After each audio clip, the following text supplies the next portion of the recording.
দুপুর, তো দুপুরে ওয়েদারে ছুটির দিনে কাজের শেষ হয় না। যতই একটা করে কাজ কমপ্লিট করি, ভাবি যে চলো এবার একটু বসে নেওয়া যাক, তো ততবারই একটার পর একটা কাজ আসতেই থাকে। তো কাজের ফাঁকে তো নিজেকে সময় দিতেই হবে। আবার এখন গরমকাল, গরমকাল মানে খুব চড়া গরম পড়েছে, বৃষ্টির তো হওয়ার নামগন্ধ নেই। তো যাই হোক, তো ভাবলাম আজকে যেহেতু বকরি ঈদের বাজারে একটু ছুটি পেয়েছি, উইকডেজে বৃহস্পতিবার বলে কথা, তো চলো ভাবলাম যে তাহলে একটুখানি আমার অর্ধাঙ্গিনীকে বললাম তাহলে একটু আম খাওয়া যাক আর কি। তো আমি একটু আম কাটি, চলো আমটা খাওয়া যাক। গাছ পাকা আম, আমার বন্ধুর গাছের আম, চলো আমটা খাওয়া যাক, দেখাই তোমাদের।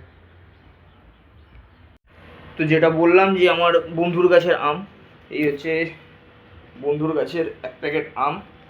চলো এক প্যাকেট আম তো কাটবো না, চলো কিছুটা কেটে নেওয়া যাক আর কি।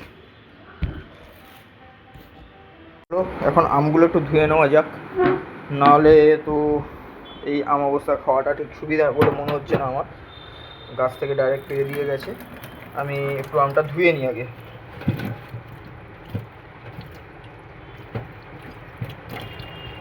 আমের কালারটা বেশ দারুণ কালার, ছোট্টর মধ্যে কত সুন্দর কালার, দারুণ দারুণ।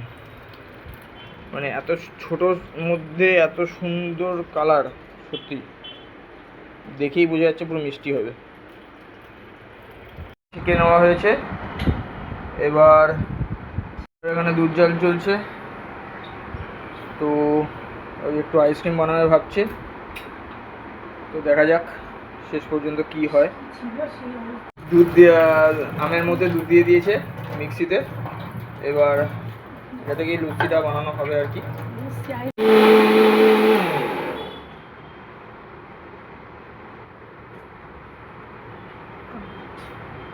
লুচি রেডি হয়ে গেছে, এবার শুধু গ্লাসে ঢালার অপেক্ষা।